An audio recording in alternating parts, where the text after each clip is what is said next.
Tenemos mesa hoy en Despierta. Gracias por venir, Mario Delgado, coordinador de los diputados de Morena. ¿Cómo estás, Carlos? Muy buenos días. Damián Cepeda, coordinador del PAN en la Cámara de Senadores. Carlos, y Ana Lila Herrera, vicecoordinadora del Grupo Parlamentario del PRI. Muchísimas gracias por estar aquí. Muy buenos días. Buenos días. Planes de austeridad. ¿Cómo ven desde el punto de vista del PAN la austeridad del gobierno entrante? Ha habido temas polémicos. A ver, es un punto de coincidencia.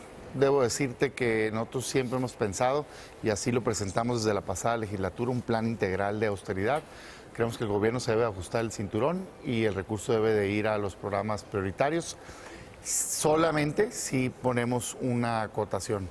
Todo este esfuerzo de quitar el derroche, el gasto superfluo, todo aquello que no se requiera, tiene que tener el límite de no dañar las capacidades institucionales de cada uno de los poderes y las instituciones. ¿A qué me refiero? Es una característica muy tradicional de un gobierno autoritario, como así pasó en Venezuela, pasó en otros lugares, que para debilitar a otro poder que te hace contrapeso, le quitas presupuesto, lo minimizas. ¿Y ven que eso está haciendo? No, al día de hoy no. Es el único tema que nosotros ponemos ahí, que ese debe de ser el límite.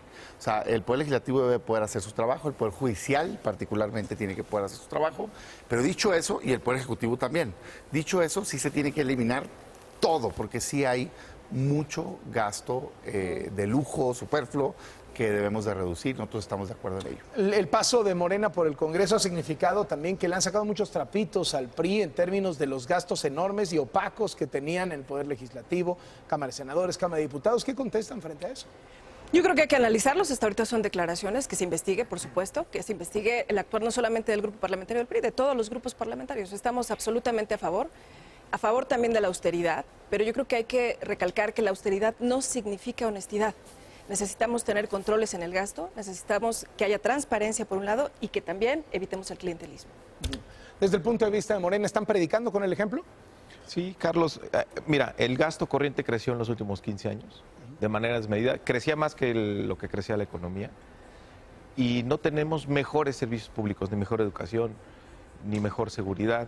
Entonces, la austeridad significa dos cosas: una profunda revisión del gasto público, hacia dónde se están yendo los recursos, y segundo, considerar el valor que tienen los recursos públicos, de dónde vienen, del esfuerzo de millones de trabajadores mexicanos, de la tenacidad de las empresas, y tienen que cuidarse cada peso que se gasta. Entonces, la austeridad no es una moda. Además, estamos promoviendo una ley para que sea ya una característica permanente del gobierno, de la administración pública.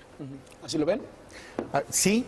Al día de hoy sí hemos hecho esfuerzos conjuntos, al menos en el Senado, todos los votamos a favor y lo que se ha planteado ha sido positivo.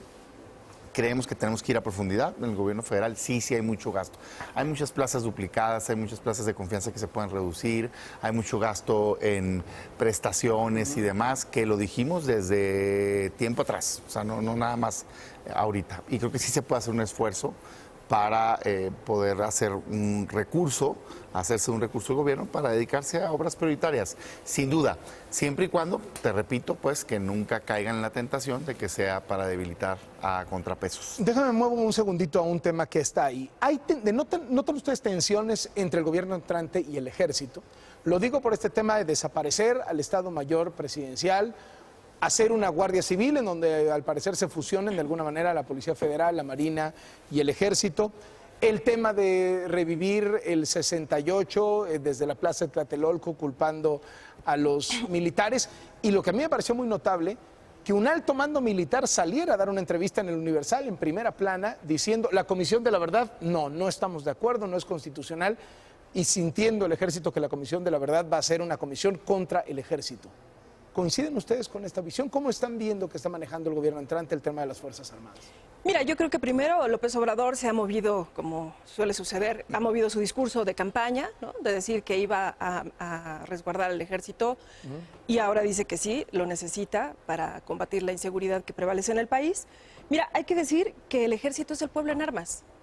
El ejército obedece a su comandante supremo, y su comandante supremo hoy es el presidente de la República y será Andrés Manuel López Obrador.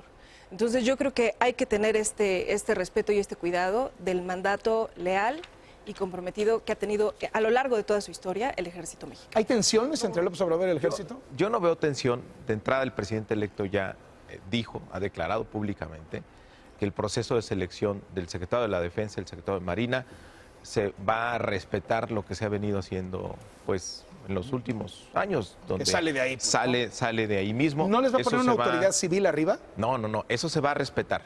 Y la otra es recordar, lo hizo el sábado en Tlatelolco, lo volvió a hacer ayer, que el ejército es pueblo uniformado. Entonces hay que respetarlo.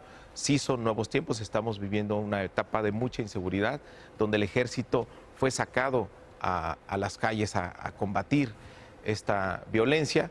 Esto no ha dado resultados. Él está proponiendo, vamos a reorganizar todas las Fuerzas Armadas para ser más eficaces en el combate y la prevención del delito. Habló de un ejército de paz, dijo desarmar a las Fuerzas Armadas, ya no serían tales, ¿no? Desarmar al ejército, y si hay una amenaza externa, nos defendemos entre todos los mexicanos. Esto genera mucha polémica. No, el planteamiento es, no se puede acabar la violencia con más violencia, fuego con más fuego.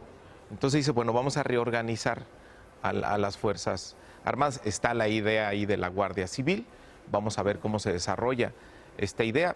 Probablemente hay un planteamiento legal que nosotros estaríamos esperando en las cámaras. Lo que sí está claro, Carlos, es que no podemos continuar como estamos, porque no vamos a ningún lado. El ejército se compromete, está en el margen de la ley, estando o no en las calles, crece la violencia. En fin, tenemos que hacer algo distinto y es lo que está planteando el presidente electo López Obrador. Yo creo que hay incertidumbre, Carlos. Como en otros temas, no es claro el presidente electo en lo que quiere hacer.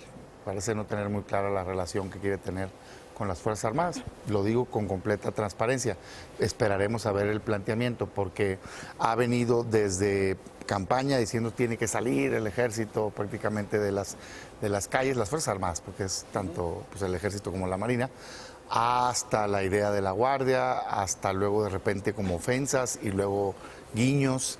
Entonces, pues vemos declaraciones públicas y no mucha claridad en una política pública de qué quiere hacer al respecto. Nuestra opinión es que el ejército evidentemente está entrenado para labores de ejército, de Fuerzas Armadas.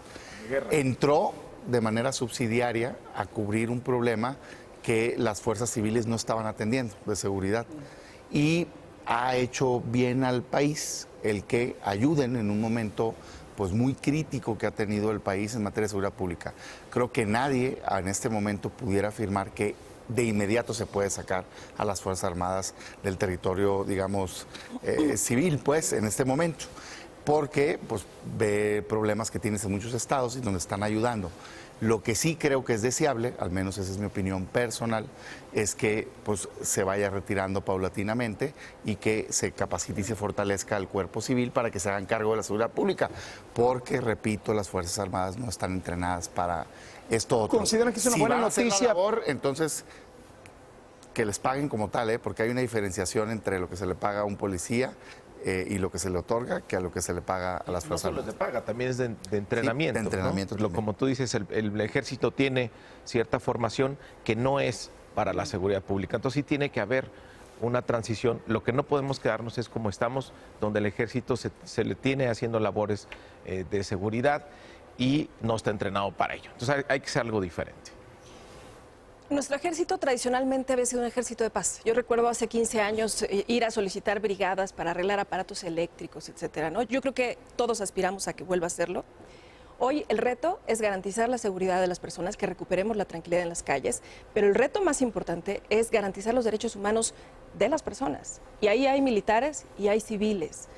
López Obrador dijo en campaña que les iba a pagar mejor. Me parecería muy justo, porque hay que ver que muchas veces trabajan en condiciones muy difíciles y pues están asumiendo riesgos muy importantes. Yo creo que será cuestión de ir más allá de las declaraciones. Sí creo que debería haber un marco legal que proteja también el actuar de las Fuerzas Armadas mientras estén haciendo estas funciones de Hay seguridad. quien ha dicho que son buenas noticias para los narcos el hecho de que el ejército vaya a ser desarmado, por lo menos en parte. ¿Lo consideran así? Yo creo que este país no puede seguir haciendo guiños a la delincuencia. No va a estar desarmado, Carlos. Lo que está diciendo es que se respeten los derechos humanos, que no se utilice para reprimir al pueblo. Ayer lo volvió a decir. Es decir, que no tenga una lógica de guerra. Debe tener otra lógica, sí, de combate a la delincuencia, pero cuidar mucho el tema de los derechos humanos. yo otra vez insisto con la falta de claridad. Se decía en campaña que había que abrogar o eliminar la Ley de Seguridad Interior. Ahorita parece que no tienen definida la postura. Creo que ese tipo de temas pues van a tener que definirlos, ¿no? Ya son gobierno electo, ya van a empezar a gobernar, ya no se pueden salir por la tangente y hay que decir, a ver, sí o no, pues, en esto que decías que era terrible para el país, hoy parece que estás titubeando. ¿Cuál es la postura? ¿Se va a quedar esa regulación? ¿Se va a quitar? El ejército, ¿cuál va a ser su participación? La Marina también, el trato respetuoso que se tiene que tener ahí, cómo van a coadyuvar para las labores de seguridad pública, bajo qué marco normativo. Es decir, pues necesitamos avanzar en este debate. ¿No les gusta más el presidente electo López Obrador que el candidato López Obrador en términos de que en varios de los temas se ha moderado? No, mira, yo, a ver, respeto al presidente electo, es el presidente electo que es a quien eligió los ciudadanos. Difiero profundamente en muchos de los temas que plantea, pero deseo que le vaya bien al gobierno. ¿Siente que se ha moderado Deseo o que no? le vaya- Pues creo que maneja bien, digamos, su mensaje de comunicación política y en ese sentido creo que ha mandado mensajes positivos, por ejemplo, en términos económicos, de tranquilidad a los mercados y demás, bien su trato de su equipo con el tema del acuerdo comercial, por ejemplo, entre México, Estados Unidos y Canadá, creo que fueron ahí respetuosos, acompañaron bien, y bien algunos otros mensajes. Creo que mal, por ejemplo, temas como su insistencia en su fiscal carnal, mal su confrontación con algunos medios de comunicación, particularmente, más que con los medios, a mí me preocupa, pues pareciera como que un desprecio a la libertad de expresión, ¿no? Que luego vemos acompañada en otras acciones, como por ejemplo en el Senado, que aprobaron este acuerdo mordaza para limitar la participación de los senadores. Es decir, pareciera que no le gusta mucho pues, la libertad de expresión. Ley de Seguridad Interior está en la Corte. Es importante que la Corte se pronuncie sobre ese tema. Lo más fácil sería pues abrogarla la semana que entra, pero es importante tener la definición de la Corte porque es un tema constitucional que va a partir de la definición de la Corte se puede rehacer todo el modelo de seguridad en el país. Entonces es importante esperar a que la Corte resuelva, no nada más llegar, tirarla. Está claro que estuvimos en contra de esa ley. ¿Por qué? Porque es un incentivo perverso. Legalizar la presencia militar en las calles es el peor de los incentivos para que no haya la formación de policías. A ver, yo creo que qué bueno que tenemos una transición tersa, qué bueno que ya hay equipos trabajando, eso no había ocurrido en México, eso nos va a permitir seguramente analizar el presupuesto con mayor tiempo. Qué grave que estemos todavía en declaraciones, qué grave que intentemos abrogar evaluaciones educativas, por ejemplo, en el Congreso con puntos de acuerdo, ¿no? Qué grave que esté en riesgo, a mí me parece que sí está en riesgo en el ambiente el contrapeso que debe ser el Poder Legislativo. Hace un par de semanas estuvo Jesús Ramírez, el próximo vocero del presidente electo, diciendo que el canal del Congreso no le gustaba, que iba a dejar de ser aburrido y que él se iba a encargar. No sé si le explicaron pues, que el Poder Legislativo resuelve el tema del canal del Congreso, ¿no? Entonces yo creo que sí hay ahí una tentación enorme y creo que será responsabilidad de nosotros como legisladores, de todas las fuerzas políticas, hacer valer este contrapeso sano para el país. ¿Ven un López Obrador más moderado? En las declaraciones. Yo quisiera ver ya iniciativas de ley, creo que estamos en la ocurrencia y en cambio de señales según el auditorio. Temas de fondo. A ver, Ley de Seguridad Interior. Entiendo que hay que respetar a la Corte, pues claro, por supuesto que sí, pero hay también definiciones, uno está a favor o en contra de los temas. En ese momento, cuando se dio el debate, en Seguridad Interior, lo que dijo Morena y lo que dijo Andrés Manuel, pues es que era un error, que se estaba, digamos, estabilizando la presencia del ejército en las calles y que esto iba contra todo el país. Y hoy pareciera que pues dicen, pues lo que diga la Corte. O sea, con independencia de si es constitucional o no, hay una opinión que dar. Nosotros, por ejemplo, en la dirigencia, me tocó, yo estaba de secretario y luego de dirigente, marcamos la postura en contra. En el Congreso debo decirte que hubo opinión dividida, o sea, hay una opinión dividida, hubo la mayoría que votó en contra, pero también hubo legisladores que votaron a favor, partiendo de que ven la labor que están haciendo positiva las Fuerzas Armadas en sus estados. Si es un tema polémico, pues hay que marcar posturas.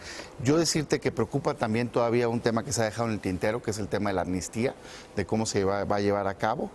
Y bueno, con respecto a la libertad de expresión, yo sí coincidir en el sentido de que hay una preocupación de fondo, que ojalá y no se toque pues este avance que hemos tenido de poder todos decir lo que pensamos. Decimos lo que pensamos y mejor aún, se están debatiendo en los medios las decisiones más importantes, por ejemplo, el tema del aeropuerto, cosa que nunca había sucedido. Está ahora ya, por ejemplo, el nombramiento del gabinete desde hace meses, la gente puede saber cuál es la propuesta y qué se está proponiendo. Dice la diputada, queremos ver iniciativas. Bueno, llevamos varias ahí en la Cámara que compartimos.